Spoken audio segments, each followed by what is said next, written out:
siento la impresión de que debo hacer esa inversión. Bueno, el pastor ya ha tenido la oración. Esta mañana vamos a estudiar una parábola de Jesús. Es una parábola inusual que ha confundido a muchas personas que han estudiado la parábola. Se conoce como la parábola del mayordomo infiel. Pero no me gusta ese título, porque en realidad es la parábola del mayordomo sagaz y deshonesto. Van a ver esta mañana por qué razón le pongo ese nombre, del mayordomo o el administrador sagaz y deshonesto. Ahora, estudiamos durante esta media semana otra parábola de Jesús, la parábola de el juez injusto. Tampoco me gusta el título que se le da a esa parábola. Mejor se llama la parábola de la viuda persistente, porque tiene que ver con la perseverancia en la oración de la viuda. En esa parábola nos dimos cuenta que está hablando del tiempo del fin. Es decir, tiene que ver con eventos finales, los escogidos que van a vivir durante el tiempo de angustia. Hace unos años, en una escuela ancla en inglés, decidí presentar todos los eventos finales de las parábolas.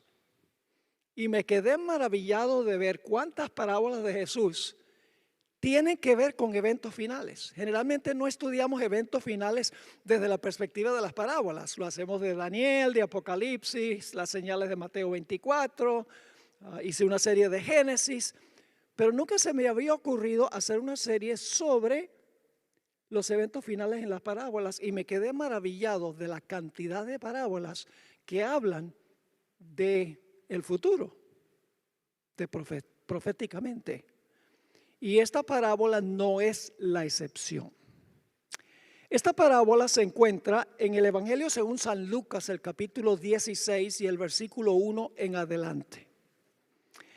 Y quiero, para comenzar, leer una cita del Espíritu de Profecía, a donde la hermana White describe el punto central de esta parábola, porque tiene un mensaje central.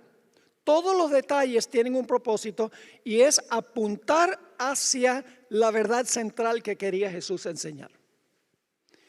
En la página 301 del libro Palabras de Vida del Gran Maestro, que todos deberían leer ese libro, la hermana White ahí expone las parábolas de Jesús, las explica.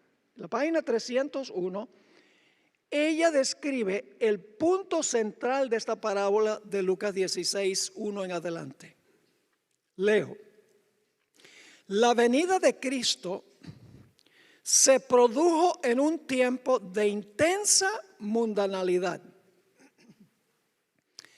A veces nosotros pensamos que una persona mundana es una persona que usa joyas y se pinta y se pone tatuajes y que no va a la iglesia. Para nosotros esa es una palabra, es una persona mundana. Pero fíjense la definición aquí que se da de una persona mundana. La iglesia está llena de gente mundana, según esta definición que vamos a ver. La venida de Cristo se produjo en un tiempo de intensa mundanalidad. Los hombres estaban subordinando lo eterno a lo temporal. Los requerimientos del futuro a los asuntos del presente. Tomaban los fantasmas por realidades y las realidades por fantasmas. No contemplaban por la fe el mundo invisible. Satanás les presentaba las cosas de esta vida como sumamente atractivas y absorbentes, y prestaban atención a sus tentaciones. ¿Qué es ser mundano? Enfocarnos en esta vida y no en la vida futura. El apóstol Pablo también se refirió a esto en 2 Corintios 4, 17 y 18. Ahí el apóstol Pablo escribió: porque esta leve tribulación momentánea, ahora, produce en nosotros un cada vez más excelente y eterno peso de gloria. Ese es el futuro. No mirando nosotros las cosas que se ven, sino las que no se ven. Pues las cosas que se ven, son las de esta vida, son temporales, pero las que no se ven son eternas. Yo hice una lista de los contrastes que hay en la cita de la hermana White que leí y lo que dice el apóstol Pablo. El contraste es entre el aquí y ahora y el futuro. El contraste es entre lo que es temporal y lo que es eterno. Lo que es presente y lo que es futuro. Los fantasmas y las realidades. Lo visible y lo invisible. Lo de esta vida y lo de la vida venidera. Y la aflicción leve que sufrimos ahora y el eterno peso de gloria del futuro. Ese es el punto central de la parábola que vamos a estudiar. Ahora lo que quiero hacer es leer la parábola y la explicación que dio Jesús de la parábola. Y voy a añadir algunas explicaciones a medida que estamos leyendo, porque todos los detalles son simbólicos. Los personajes son simbólicos y todos los eventos de la parábola representan algo más allá de lo literal. Empecemos en Lucas 16 y el versículo 1. Dijo también a sus discípulos: había un hombre rico. El hombre rico representa a Dios. Era un hombre rico literalmente, pero es símbolo de Dios, que tenía un mayordomo, los seres humanos. Y este fue acusado ante él, es decir, ante el hombre rico, como disipador de sus bienes, es decir, estaba malgastando los bienes del hombre rico, como muchos seres humanos malgastan los recursos que les dio Dios. Y luego dice, y este fue acusado ante él como disipador de sus bienes, es decir, de los bienes del hombre rico. Entonces le llamó y le dijo: ¿qué es esto que oigo acerca de ti? Da cuenta de tu mayordomía, porque ya no podrás ser mayordomo. Ese es el juicio. Cuando tenemos que rendirle cuentas a Dios por el uso que le dimos a lo que Él nos dio. Versículo 3. Entonces el mayordomo dijo para sí: ¿qué haré? Porque mi amo me quita la mayordomía. Eso, es decir, esta es una emergencia. Me van a quitar la mayordomía. Cavar no puedo. Mendigar me da vergüenza. Y entonces elabora un plan. Ya sé lo que haré. Ahora vivía para el presente, pero ahora va a empezar a pensar en el futuro. Había despilfarrado lo que el amo le había dado, lo que el dueño, el rico, le había dado, y ahora empieza a pensar, dice: ya no puedo vivir para el presente, tengo que empezar a pensar del futuro. Ya sé lo que haré, para que cuando se me quite la mayordomía, es decir, cuando ya no sea mayordomo, me reciban en sus casas. Mis amigos me reciben en sus casas. ¿Y cuál es el plan que él elaboró? Para que cuando ya no tuviera la mayordomía, no quedara en la calle. Era ganarse amigos que le dieran la bienvenida a sus casas. Noten lo que sigue diciendo en el versículo 5. Y llamando a cada uno de los deudores de su amo, dijo al primero: ¿cuánto debes a mi amo? Él dijo: 100 barriles de aceite. Y le dijo: toma tu cuenta, siéntate pronto y escribe 50. Le dio un 50% de descuento, defraudando a su dueño, a su amo. Ahora necesito hacerles algo claro desde el comienzo. El punto que quiere enseñar Jesús no tiene que ver con la deshonestidad del mayordomo en el plan que hizo. El punto central que recalca Jesús, todos los detalles tienen que ver con ese punto central, es que no debemos pensar en el presente sino en el futuro. Debemos asegurar nuestro futuro. El enfoque no es la deshonestidad del mayordomo o del administrador. El punto central es que los que están pensando solo en la vida presente empiecen a hacer un plan para el futuro. ¿Me están entendiendo lo que estoy diciendo? Es decir, no es la deshonestidad el punto central. Así que sigue diciendo en el versículo 5: llamando a cada uno de los deudores de su amo, dijo al primero: ¿cuánto debes a mi amo? Él dijo: 100 barriles de aceite. Y le dijo: toma tu cuenta, siéntate pronto y escribe 50. Wow, 50% de descuento. Pero el que quedó mal fue el dueño. Versículo 7, después dijo a otro: ¿y tú cuánto debes? Él dijo: 100 medidas de trigo. Él dijo: toma tu cuenta y escribe 80, o 20% de descuento. Pero el pobre rico quedó defraudado. Y ahora escuchen lo que dice. La reacción del rico, de su amo. Y alabó el amo al mayordomo malo por haber hecho sagazmente. Yo pregunto, ¿alabó el amo la deshonestidad de su mayordomo? ¿Sí o no? Sería ridículo que el amo dijera: hiciste bien en ser deshonesto. Lo que está alabando el amo o el hombre rico no es la deshonestidad del mayordomo, sino su sagacidad en pensar en el futuro. Sería ridículo que decir: bien hecho, me robaste. No está alabando eso. Está alabando el hecho de que el mayordomo que vivía para el presente ahora está pensando de su ¿qué? Está pensando de su futuro. Así que dice: y alabó el amo al mayordomo malo por haber hecho sagazmente, no por su deshonestidad.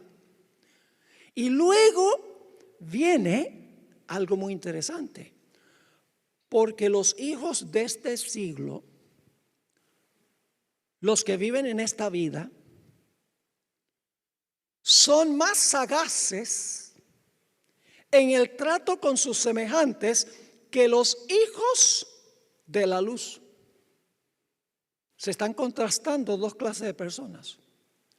Los hijos de este siglo son los que viven para este mundo presente, mientras que los hijos de la luz son los que hacen planes para el futuro.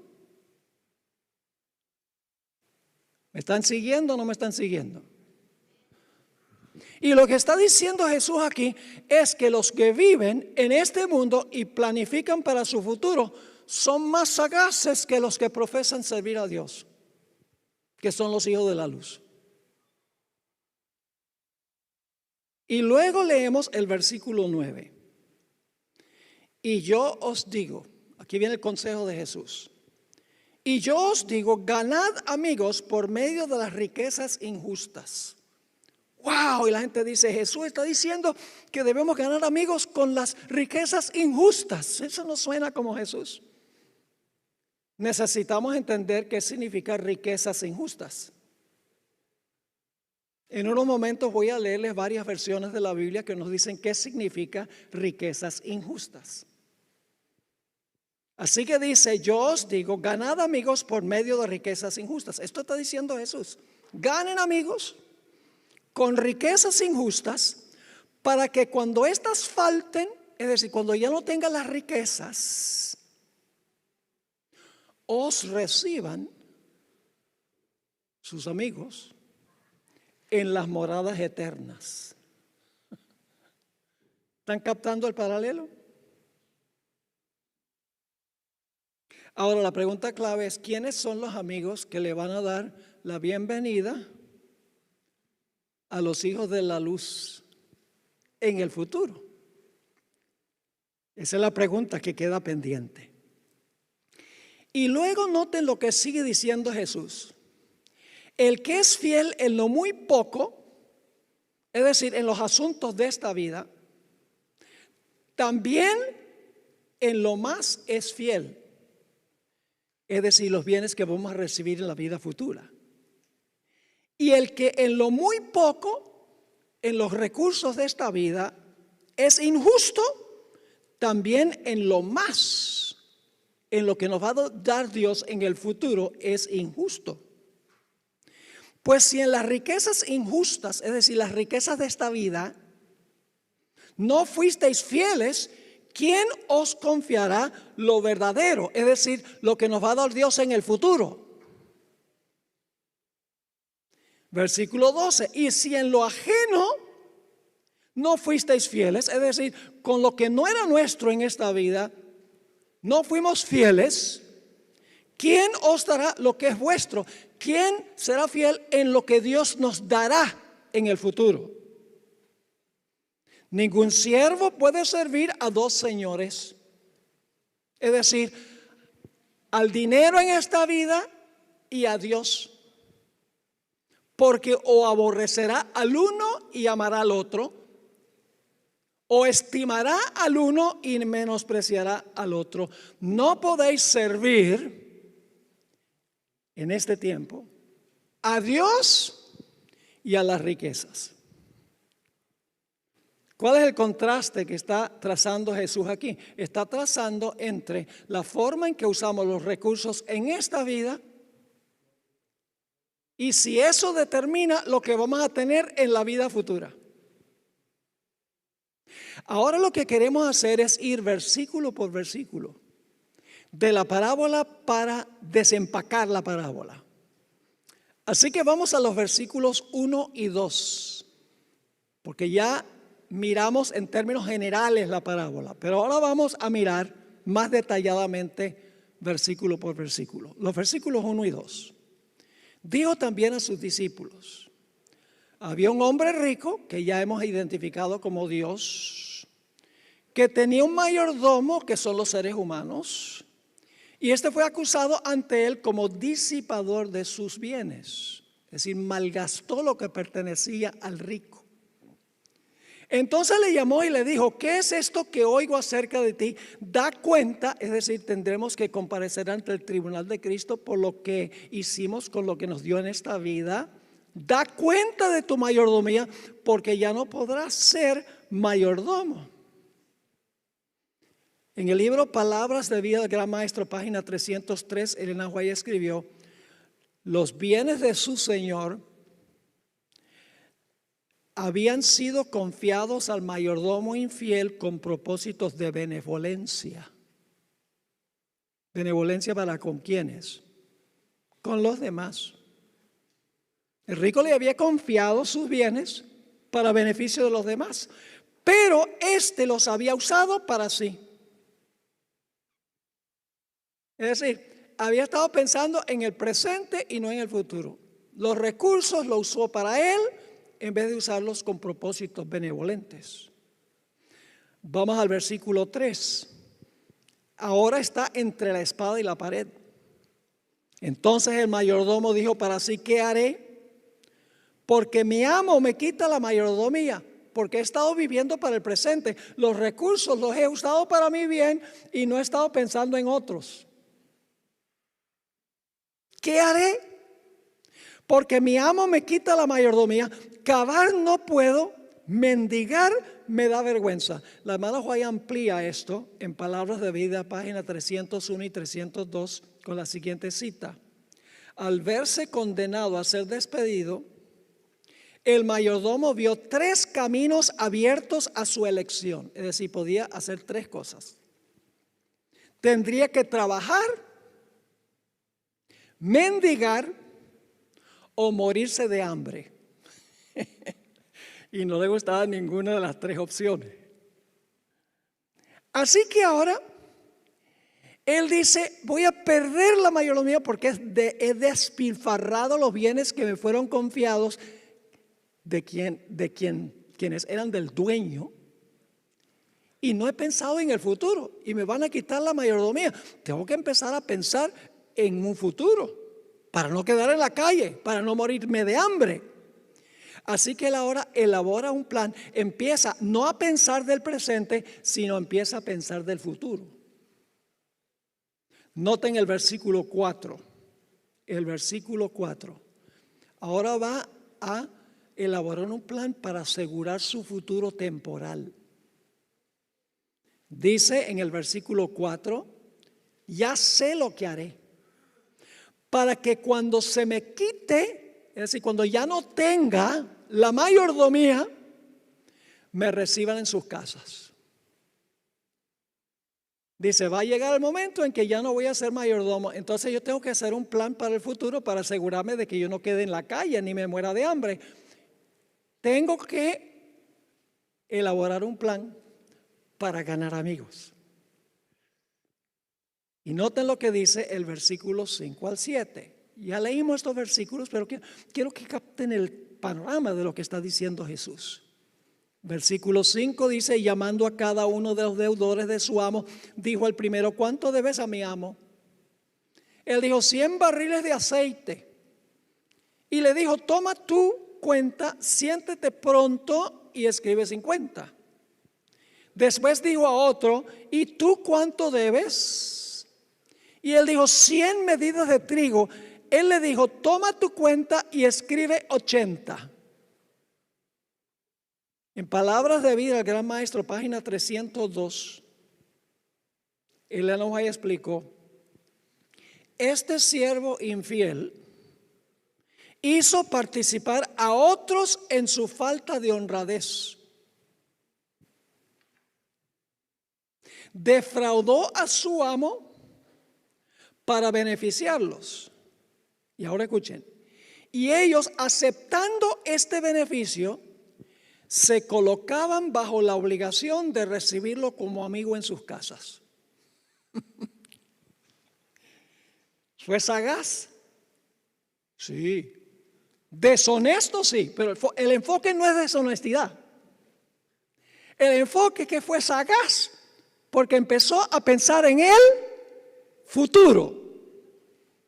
No nos enredemos, pero fue deshonesto, fue deshonesto. Ese no es el punto de Jesús. El punto es que ahora está pensando en su futuro y elabora un plan para asegurar su futuro temporal. Y dice, tengo que ganar amigos para que ganando los amigos estén obligados a recibirme en sus casas. Y por eso les dio el descuento. Porque quedaron obligados para recibirlo. Se hizo amigos, en otras palabras. Y luego el versículo 8 dice que el amo lo alabó. El rico lo alabó. ¿Lo alabó por ser deshonesto? Imagínense ustedes hoy en día que yo defraudo a un hombre rico y me alaba y me dice, muy bien hecho por ser deshonesto. No, no lo está alabando por ser deshonesto. Lo está alabando porque ahora está ¿qué? Está pensando en el futuro. Está elaborando un plan sagaz para que cuando ya no sea mayordomo, cuando ya no tenga los bienes del amo, no quede en la calle, sino que sus amigos que ganó con el plan sagaz lo reciban en sus casas. Por eso el versículo 8 dice, y alabó el amo al mayordomo por haber hecho sagazmente, no por ser deshonesto, sino por su sagacidad. En Palabras de Vida, Gran Maestro, página 302, Elena White explica, el hombre mundano alabó la agudeza del que lo había defraudado. Sin embargo, el elogio del hombre rico no era el elogio de Dios. ¿Recuerdan la parábola que estudiamos antes, la parábola de la viuda perspicaz, la viuda persistente? A veces los detalles en realidad no cuadran porque Jesús está haciendo una comparación a manera de contraste. ¿Qué clase de juez era el juez injusto? Dice que no temía a Dios ni respetaba a hombre, y sin embargo representa a Dios. Y contestó las plegarias de la viuda por quitársela de encima. Pero en contraste, Dios responde nuestras oraciones porque nos ama. Lo mismo tenemos aquí, en esto. Jesús no está alabando la deshonestidad del mayordomo. Lo que está diciendo es que fue sagaz porque ya no estaba pensando del presente, sino que estaba pensando de ¿qué? Del futuro. Ganar amigos para tener su futuro asegurado. No vivir para sí. Ya.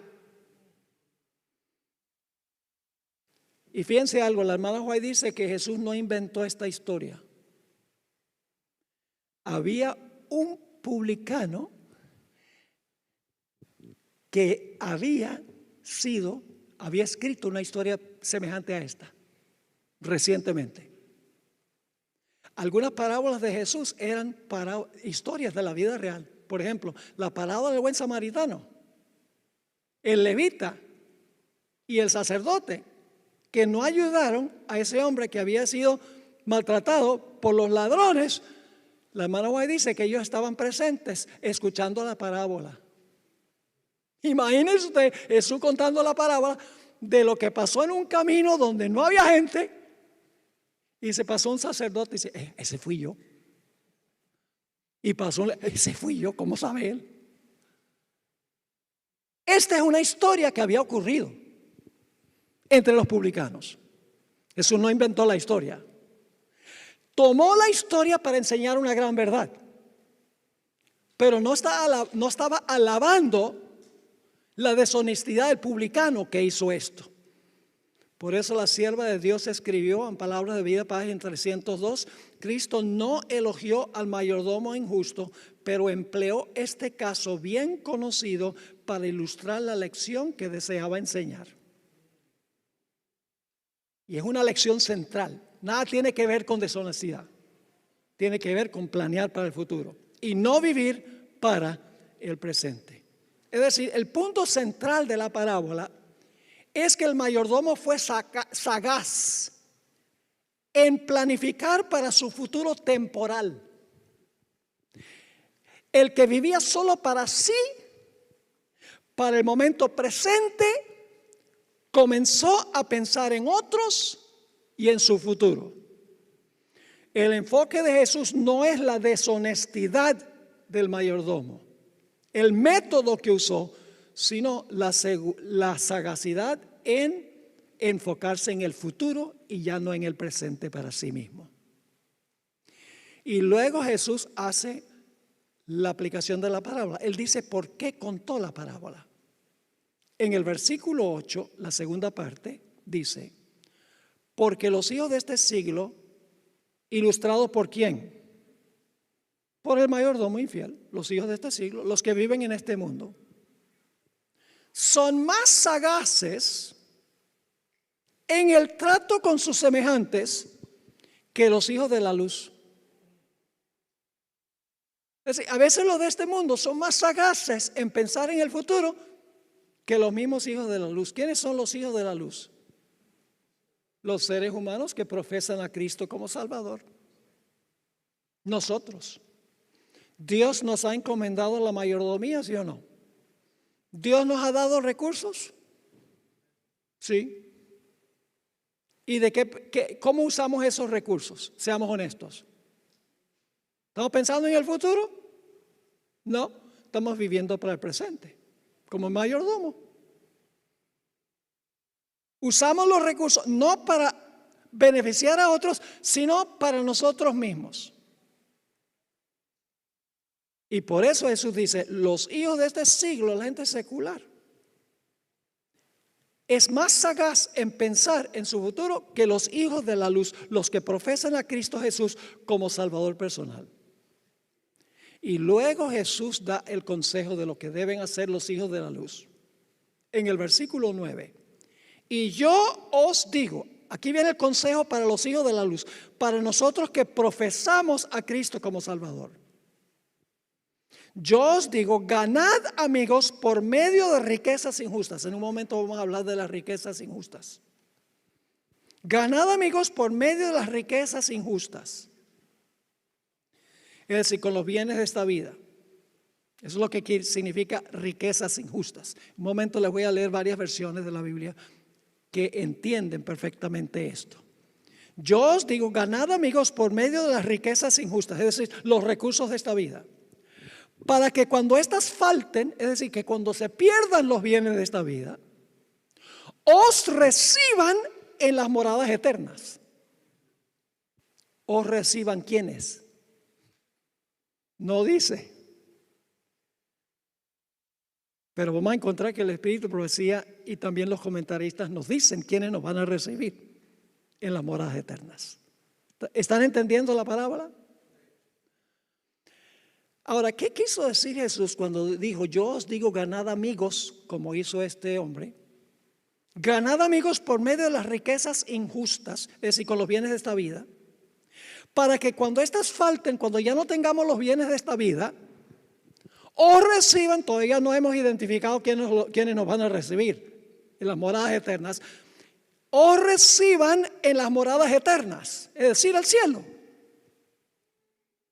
Permítame leerles unas versiones. Una versión dice, versículo 8 al 10, de modo que el Señor elogió al administrador deshonesto por su sagacidad. Sí, la gente mundana es más sagaz con sus semejantes que la gente espiritual. Y yo os digo, haceos amigos usando las riquezas de este mundo. ¿Qué son las riquezas injustas? Las riquezas de este mundo. Varias versiones lo traducen así. Jesús no está diciendo que debemos ser injustos. La expresión riquezas injustas significa los bienes de esta vida. Yo os digo, haceos amigos usando las riquezas de este mundo, para que cuando esas riquezas dejen de existir, recibáis la bienvenida a aquellas casas que continuarán para siempre. Otra versión lo traduce así. De modo que el Señor elogió al administrador deshonesto porque había actuado con sagacidad. De modo que la gente de este mundo es más sagaz en el trato con sus semejantes que la gente de la luz. Y yo os digo, usad la riqueza terrenal. ¿Qué son las riquezas injustas? Los bienes de esta vida. De modo que la gente de este mundo es más sagaz en su trato con sus semejantes que la gente de la luz. Yo os digo, habla Jesús, usad la riqueza terrenal para ganar amigos, a fin de que cuando ya no haya, seáis bienvenidos a las moradas celestiales. Otra versión traduce así. Así fue que el Señor del administrador deshonesto lo elogió por hacer algo tan sagaz, porque la gente de este mundo es más sagaz en manejar sus asuntos que los que pertenecen a la luz.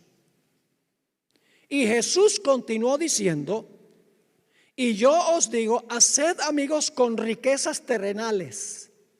Esas son las riquezas injustas, con riquezas terrenales, para que cuando ya no haya, seáis bienvenidos al hogar eterno. Y una última versión, la nueva versión viviente.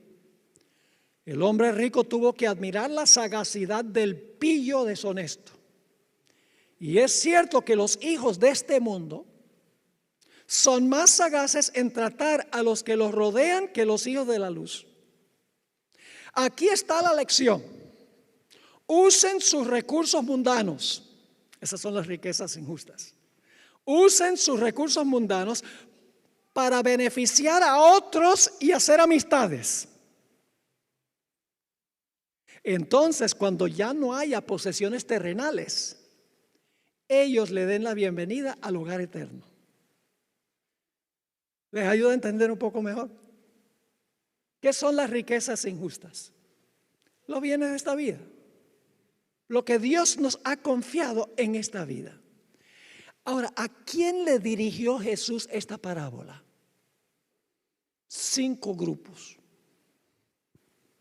El primer grupo se la dirigió a los publicanos. ¿Cómo vivían los publicanos? ¿Vivían para cuándo? ¿Para el futuro? ¿Saben ustedes qué era un publicano? Un agente de la IRS.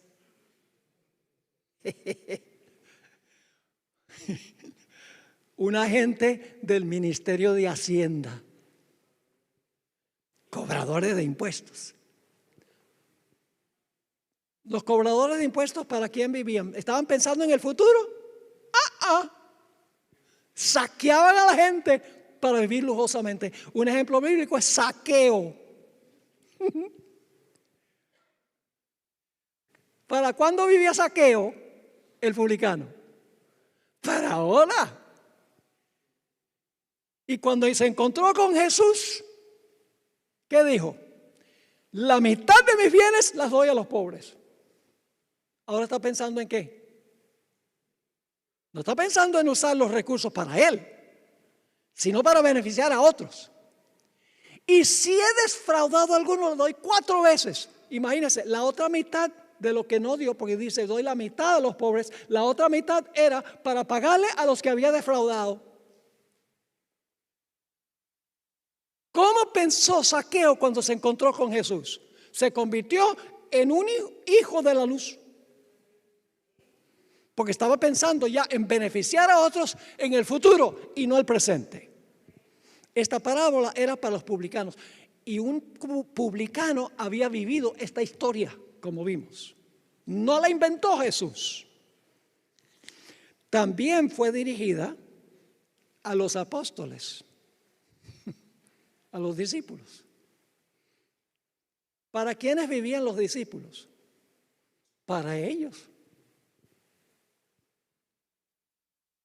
¿Recuerdan cuando el Señor Jesucristo habló con el joven rico? ¿Qué dijo Pedro? Nosotros lo hemos dejado de todo, ¿qué recompensa tendremos nosotros?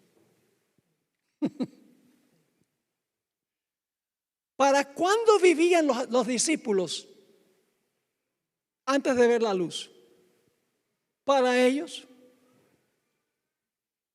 Todo lo querían para ellos. La sierva del Señor escribió, en palabras de vida del gran maestro, página 302, sin embargo la parábola se dirigía directamente a los discípulos. A ellos primero fue impartida la levadura de la verdad y por su medio había de alcanzar a otros. También fue dirigida a los fariseos. ¿Para quiénes vivían los fariseos? Para ellos. ¿Habían recibido grandes bendiciones los fariseos? Tenían toda la luz, toda la verdad. ¿Recuerdan la parábola del rico y Lázaro? ¿Cómo vivía el rico? Que representa a los fariseos según Lucas 16:14, el mismo capítulo. ¿Para quiénes vivían? Para ellos. Dice que el rico, representando a los fariseos, se sentaba a la mesa a comer lujosamente. Y ahí al pie de la mesa está Lázaro, quien representa a los gentiles. No tengo tiempo de comprobarles eso, tengo un estudio completo sobre la parábola del rico y Lázaro. El pobre Lázaro, representando a los gentiles que no habían recibido todas las bendiciones, estaba allí bajo la mesa. El rico no le daba la patada, pero no lo ayudaba. Y dice, comía las migajas que caían de la mesa del rico y los perros le lamían las llagas. La parábola era para los fariseos que estaban viviendo para el presente, para su propia gloria, para su propio bien. Usaban los recursos que Dios les dio, no para ayudar a la raza humana, sino para enriquecerse ellos y para la gloria de ellos. Por eso la sierva del Señor escribió, y el Salvador hablaba también a los fariseos.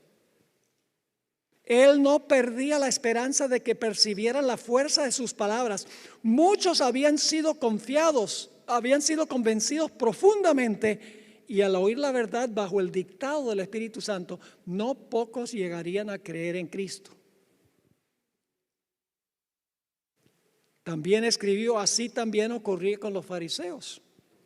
Pronto se les iba a quitar la mayordomía y estaban llamados a proveer para lo futuro. Únicamente, escuchen, únicamente buscando el bien de otros podían beneficiarse a sí mismos. Únicamente impartiendo los dones de Dios en la vida presente podían proveer para la eternidad. Sigue la sierva del Señor en el capítulo donde explica esta parábola. En la parábola el siervo no había hecho provisión para lo futuro. Los bienes a él confiados para beneficio de otros los había empleado para sí mismo. Pero había pensado solamente en lo presente. Cuando se le quitase la mayordomía no tendría nada que pudiese llamar suyo.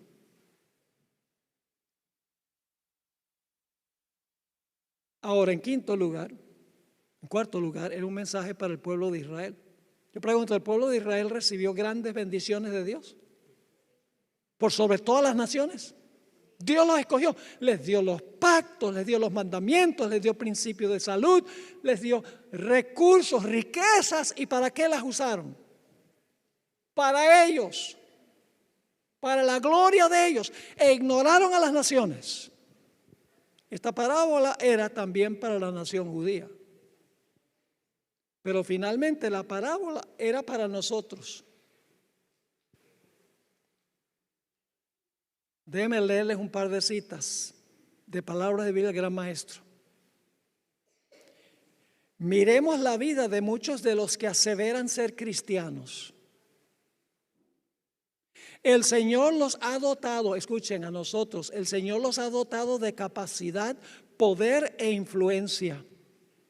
Les ha confiado dinero a fin de que sean colaboradores con Él en la gran redención. Todos estos dones han de ser empleados en beneficiar a la humanidad, en aliviar a los dolientes y menesterosos.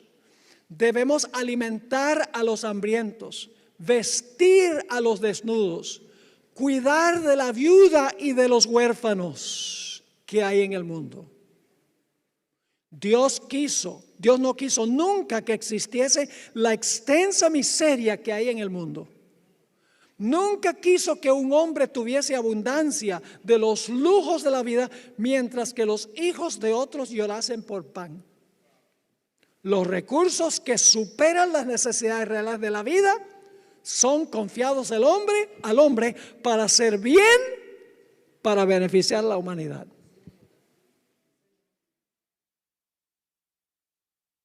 En otro lugar, en el mismo capítulo, ¿cuántos hay que se están apropiando para sí los dones de Dios? ¿Cuántos están añadiendo una casa a otra? Un terreno a otro. ¿Cuántos están gastando dinero en placeres para satisfacer el apetito, conseguir casas, muebles y vestiduras extravagantes? Dejan a sus semejantes en la miseria y el crimen, la enfermedad y la muerte.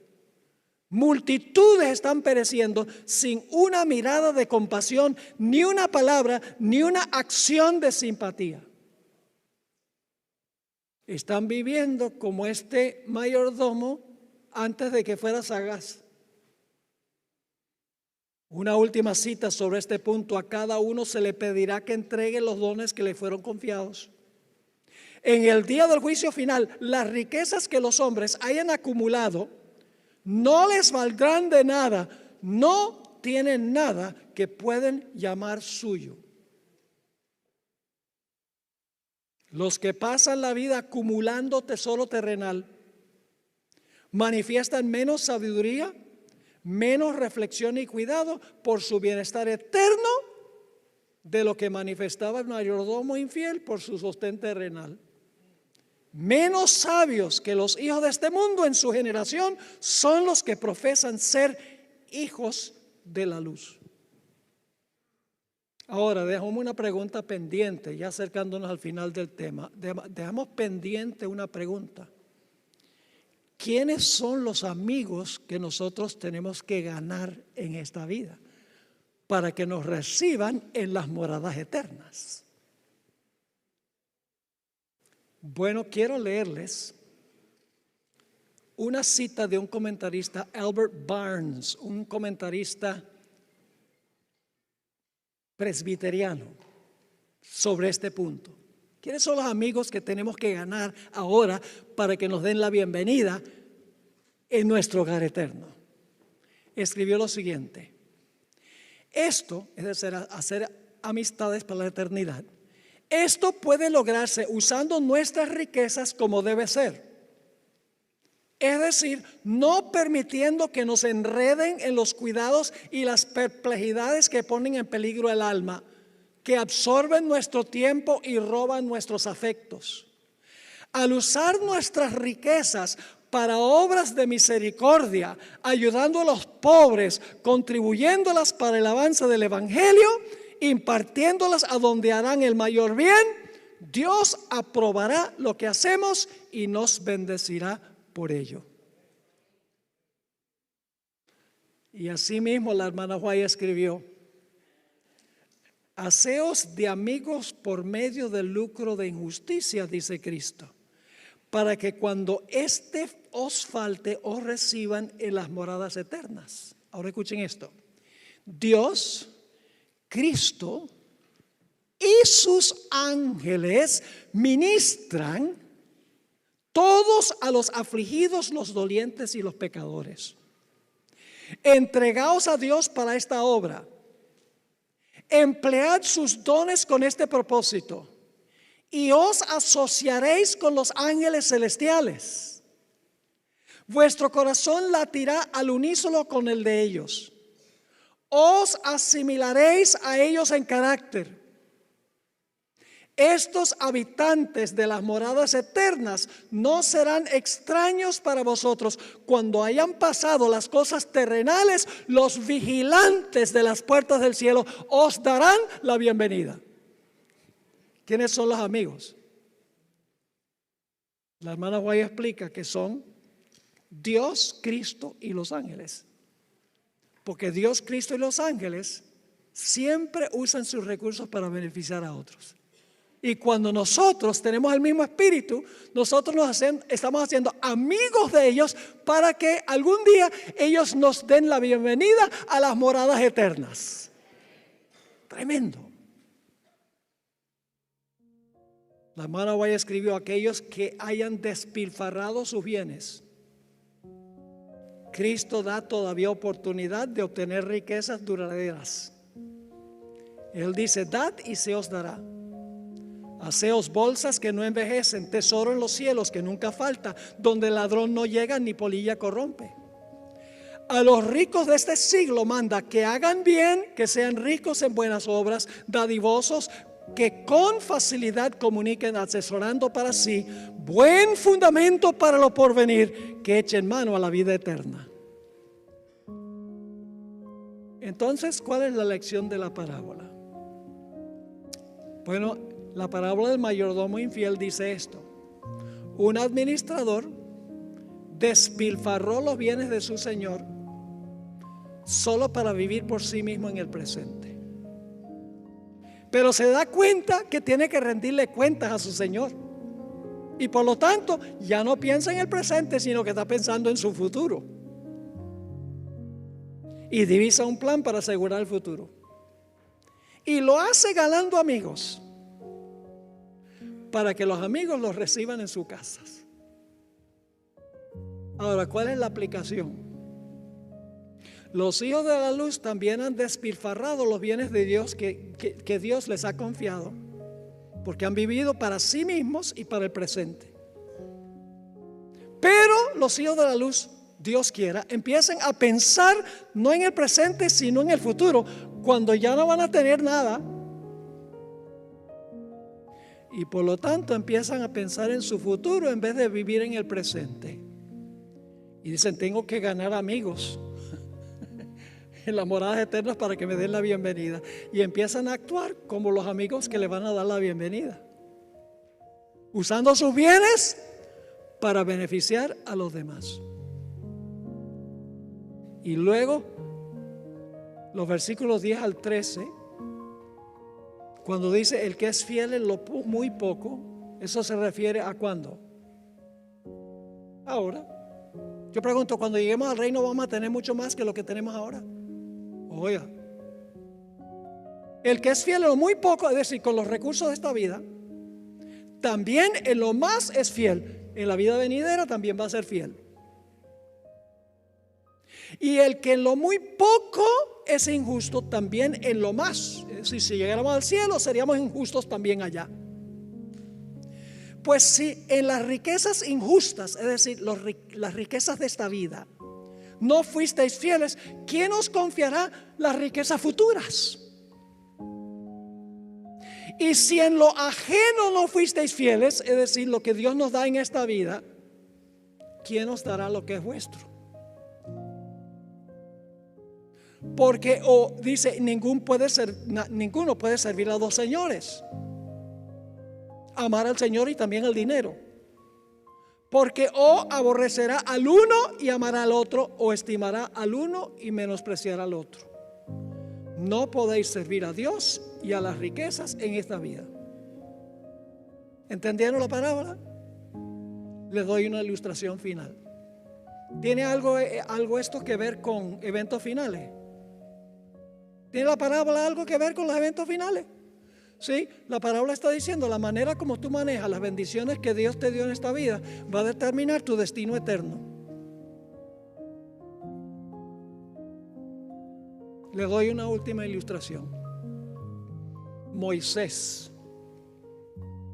¿Saben que Moisés, si hubiera quedado en Egipto, hubiera sido probablemente el próximo faraón? Estaba rodeado de lujos, estaba rodeado de riquezas, estaba rodeado de gloria. Era general de las tropas de Egipto. Un filósofo, la hermana White dice historiador. Todos los recursos los tenía. Y podría haber dicho, bueno, voy a usar todo esto para mi gloria y para mi honra.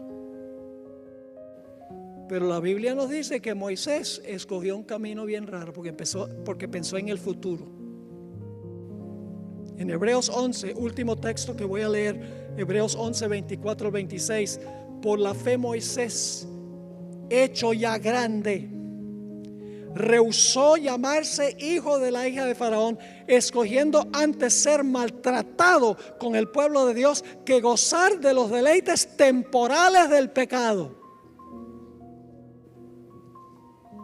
teniendo por mayores riquezas el vituperio de Cristo que los tesoros de los egipcios, porque tenía puesta la mirada en el galardón. Moisés estaba viviendo para el presente o para el futuro. Para el futuro. Yo pregunto, ¿qué hubiera sucedido si Moisés hubiera escogido quedarse en Egipto? Sería una momia en el sótano del Museo Británico. ¿Dónde está Moisés? En las moradas eternas, porque usó los recursos de Dios para bendecir al pueblo y entró a las moradas eternas. El Padre, el Hijo y los ángeles le dieron la bienvenida porque tenía el mismo espíritu que tenían ellos. Así que, hermanos y hermanas, que el Señor nos ayude a enfocarnos en lo que realmente vale la pena, que usemos nuestros recursos para honrar y glorificar a Dios y para beneficiar a los demás. De esa manera ganaremos amigos que abrirán las puertas de la santa ciudad y nos darán la bienvenida a nuestras moradas eternas. Padre, gracias te damos por el mensaje de esta parábola.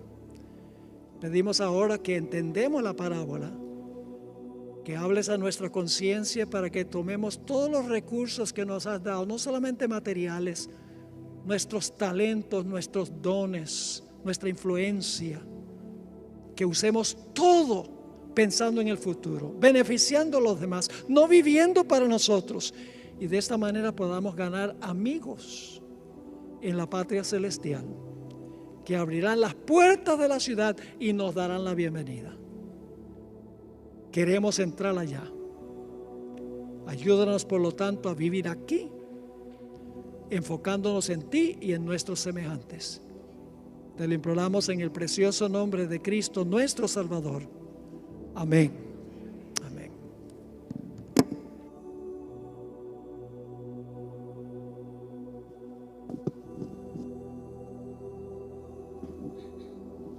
Amén. Feliz sábado, familia. A continuación, dos preciosas almas van a entregar su vida a Jesús en respuesta a su amor, a su gracia y a su misericordia. Primeramente va a pasar Melvin Sánchez, y voy a pedirle, si está su mamá, su hermana, su papá, que pase al frente mientras Melvin va pasando aquí a las aguas bautismales.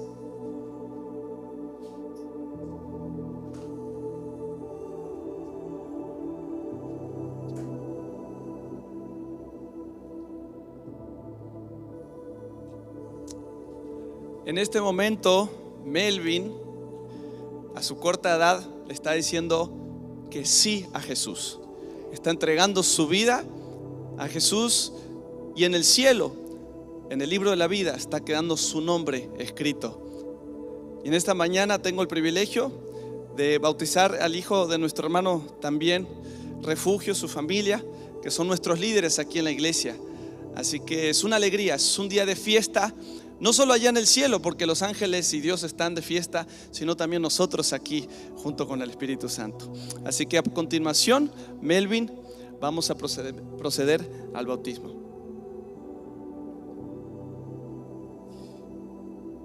Vamos a orar. Querido Padre, querido Dios que estás en los cielos, en esta mañana presentamos a Melvin delante de tu presencia. Queremos darte gracias por su vida. Gracias por su familia, que los han caminado en los caminos del Señor, y que a su corta edad está aceptando a Jesús como su Salvador personal. Gracias, Señor, porque tú has tocado su corazón y han decidido no esperar más y entregar su vida a Cristo Jesús en esta mañana. Por eso, Señor, para una nueva vida en Cristo Jesús y para el perdón de los pecados de Melvin, lo bautizo en el nombre del Padre, del Hijo y del Espíritu Santo. Amén.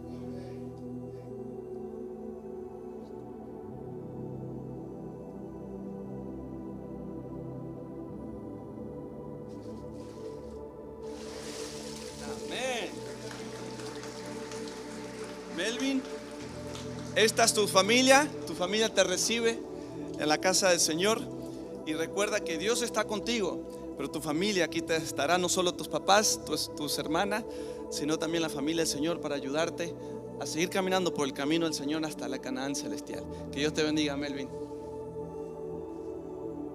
A continuación, vamos a pedirle a Cassandra que pase adelante, y si hay algún familiar, están los papás, están su hermana que quiera pasar.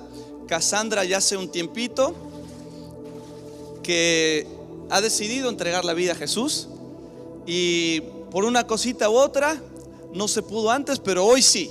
El Señor proveyó para que hoy Cassandra definitivamente entregue su vida a Jesús. Ella es consejera en el Club de Conquistadores, así que ella nació en la iglesia, siempre ha estado aquí para servir al Señor, y todos la conocemos, ella es parte de nuestra familia, pero ahora ella ya quiere marcar su nombre en el libro de la vida. Así que aquí está la familia Cassandra, que también son miembros de nuestra iglesia, también la familia que son parte de nuestro liderazgo.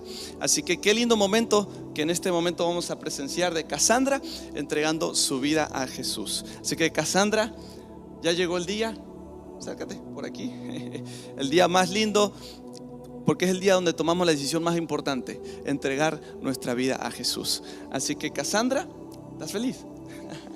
Vamos a hacer una oración.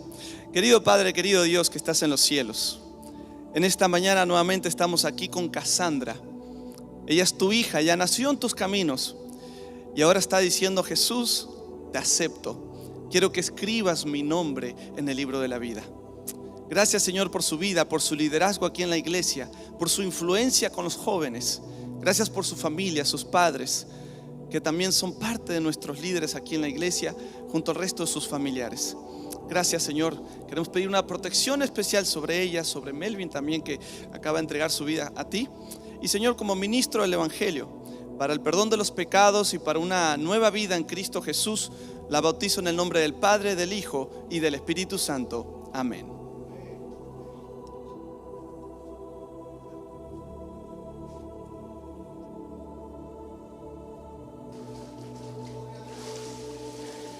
Amén, gloria a Dios. Cassandra, esta es tu familia en Cristo y todos nos comprometemos a ayudarla a caminar hasta la Canaán celestial. Que Dios te bendiga, Cassandra, y bienvenida al pueblo de Dios. Una fotito por aquí.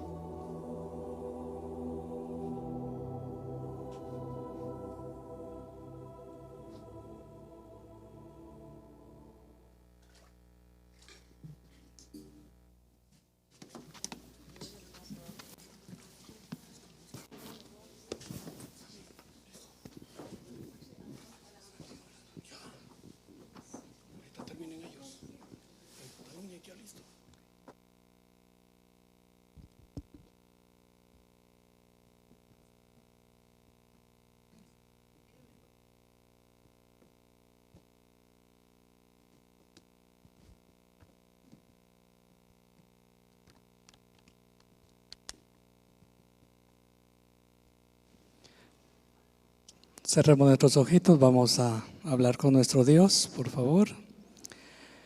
Amado Padre Dios que estás en los cielos, Señor, te agradecemos infinitamente porque nos has regalado un día más.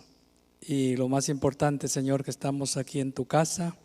Estamos listos, Señor, para disfrutar de esta programación donde sabemos y estamos seguros de que tu Espíritu Santo está acá con nosotros. Así es que prepara nuestros corazones, nuestra mente, para que nada pueda distraernos y podamos salir llenos, plenos, Señor, seguros de que hemos tenido un encuentro contigo. Ponemos en tus manos y a tu disposición esta programación para que estés con nosotros. Gracias, Señor, por todo. Te lo pedimos en el nombre de Jesús. Amén. Iglesia, feliz sábado. Hoy es un día de fiesta, como han notado. Hemos estado adorando a nuestro Dios, hemos experimentado, hemos sido parte, somos testigos de la obra del Espíritu Santo en los corazones, tanto de los jóvenes como también de todos nosotros, porque lo que el Espíritu Santo hace es bendecir nuestra vida para vivir con Jesús, con el Padre, en el cielo por toda la eternidad. Queremos recordarle, familia, si usted es un amigo que ha venido consistentemente a nuestra iglesia, quiere conocer más de nuestra iglesia, quiere que le hagamos una visita pastoral, quisiera tener alguna consejería o quiere ser miembro de nuestra iglesia, ya sea por traslado, bautismo, profesión de fe, tomen esta foto allí en el QR Cube. Ustedes pueden allí, van a encontrar una gama de información sobre nosotros porque estamos para servirles a ustedes. La razón de nosotros como iglesia es servir a la comunidad, servir a aquel corazón que realmente está por Cristo. No te quede así, sin ninguna duda, queremos servirte, para eso estamos aquí. Por favor, nos honraría bastante si consideraría la oportunidad y el honor que podríamos tener de servirte a ti. Dios está por ti, el Espíritu Santo no solamente te va a bendecir o te está bendiciendo este día, sino que lo quiere hacer toda la jornada de tu estadía en esta tierra. Somos una familia que nos estamos preparando para el encuentro con nuestro Señor Jesucristo. Dios te bendiga, disfrutemos de las alabanzas, disfrutemos de este sábado, porque Dios está por nosotros. Bendiciones para todos.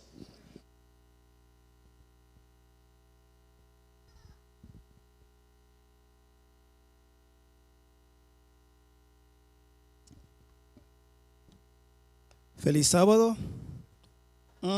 Feliz sábado. No. Feliz sábado. Se escucha mejor ahora. Alabado sea Dios por la oportunidad que nos da una vez más de estar en su presencia. ¿Cuántos vinieron en esta mañana con un espíritu de adoración? Amén. Vamos a alabar a nuestro Dios en esta mañana entonces. Así que puestos en pies, por favor, vamos a dar inicio de nuestro momento de adoración, cantando gran gozo hay en mi alma hoy. Amén. Cante con alegría, demostrando que realmente tú